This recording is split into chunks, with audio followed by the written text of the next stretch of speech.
आज की ये प्रेस वार्ता एक बहुत ही बड़े गंभीर मुद्दे पर है। एक ऐसा गंभीर मुद्दा जिस पर आपकी आंखें खुल जाएंगी। एक ऐसा गंभीर मुद्दा कि किस तरह से देश की जांच एजेंसियां राजनीतिक हथियार बन रही हैं, किस तरह से देश की जांच एजेंसियां देश की सुप्रीम कोर्ट को गुमराह कर रही हैं। किसी और अदालत की बात मैं नहीं कर रहा हूं। देश के सर्वोच्च न्यायालय को, सुप्रीम कोर्ट को देश की जांच एजेंसियां गुमराह कर रही हैं। केंद्र सरकार की प्राइम इन्वेस्टिगेटिंग एजेंसी जिसको कहते हैं वो गुमराह कर रही हैं। ये मैं पूरे प्रमाण के साथ आज आपको बताने जा रहा हूं। आप लोगों को याद होगा जब माननीय सर्वोच्च न्यायालय में मनीष सिसोदिया जी के जमानत की सुनवाई हो रही थी,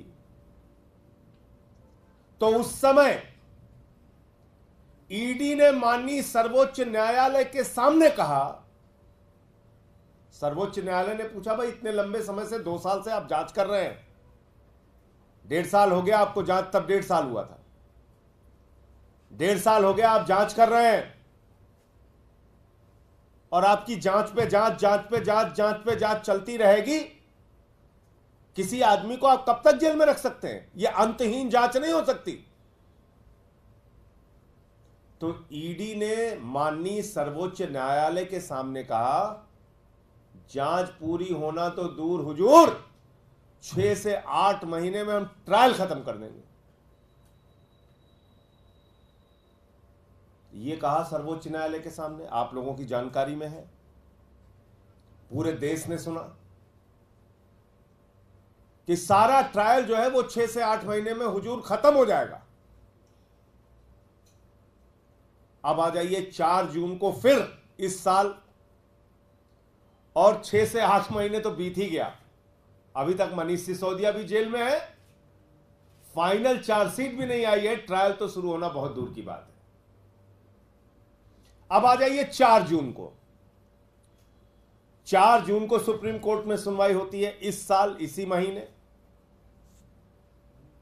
अब 4 जून को सीबीआई ने माननीय सर्वोच्च न्यायालय के सामने कहा, किसी और अदालत के सामने नहीं, देश की सबसे बड़ी अदालत माननीय सर्वोच्च न्यायालय सुप्रीम कोर्ट के सामने कहा।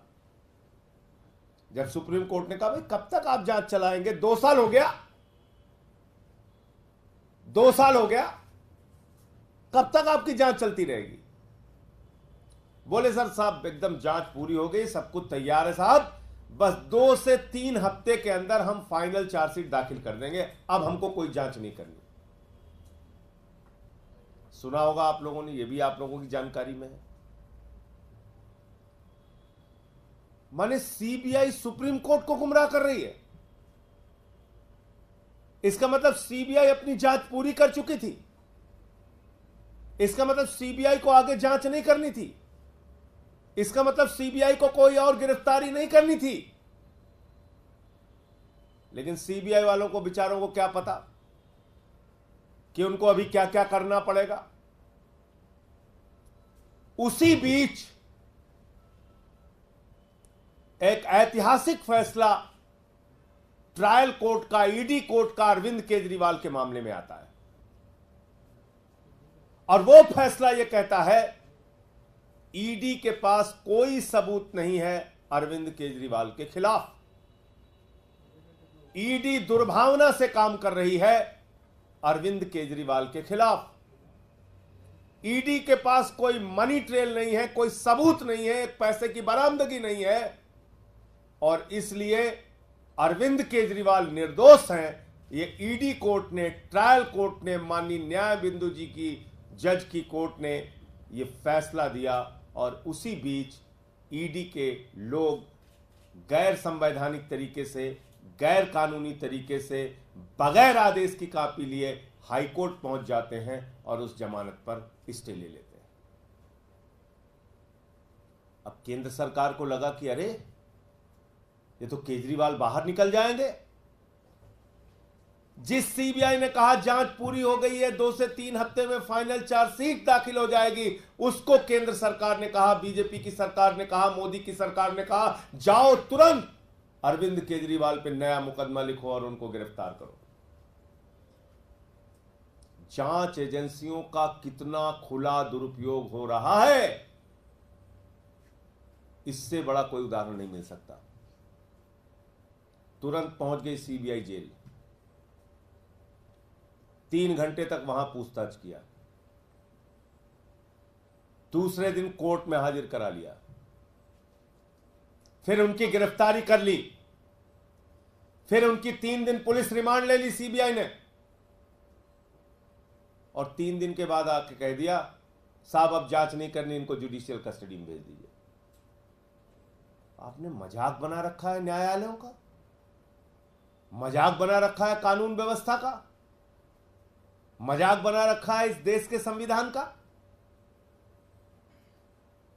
एक मुख्यमंत्री जिसको आपने 2 साल तक गिरफ्तार नहीं किया, कोई सबूत नहीं थे आपके पास, लाखों पन्ने आपने छिपा के रखे हुए हैं ईडी सीबीआई ने, और अचानक आपको लगा कि अरे ये तो बाहर निकल जाएंगे, सुप्रीम कोर्ट से भी ट्रायल कोर्ट की जमानत पर मुहर लग जाएगी, उससे पहले आपने फर्जी मुकदमा लिखा, उनको गिरफ्तार कर लिया। किसके इशारे पे?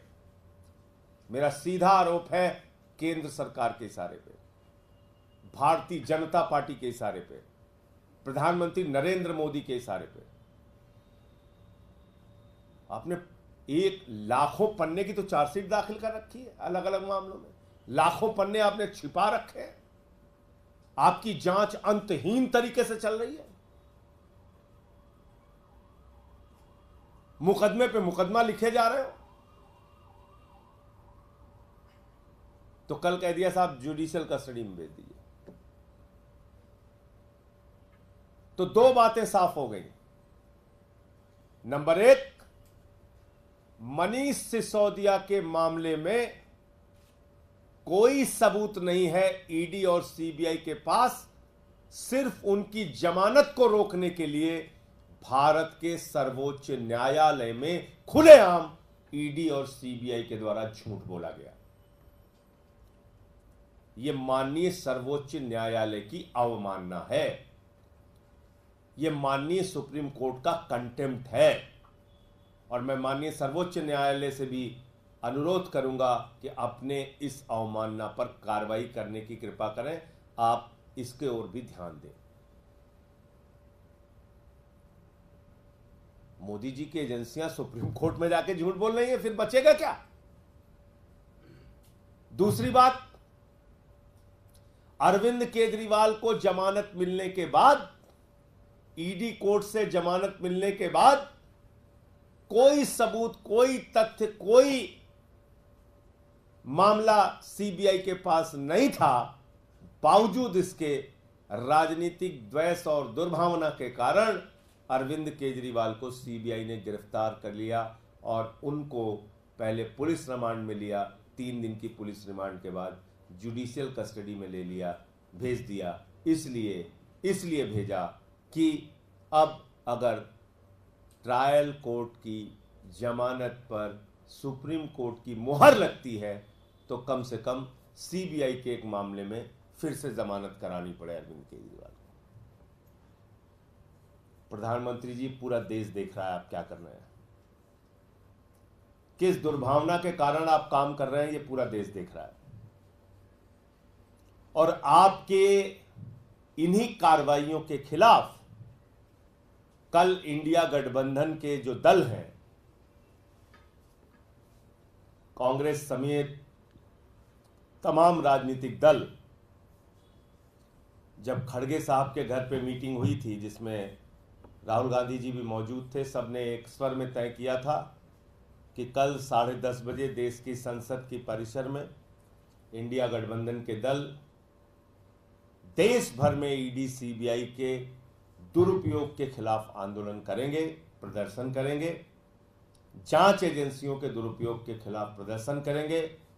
अरविंद केजरीवाल और जो दूसरे नेताओं की, बंगाल में 3 नेताओं की गिरफ्तारी हुई है, हेमंत सोरेन 5 महीने तक जेल में रखे गए, संजय रावत, अनिल देशमुख, तमाम नेताओं को पकड़ पकड़ के जेल में डाला गया।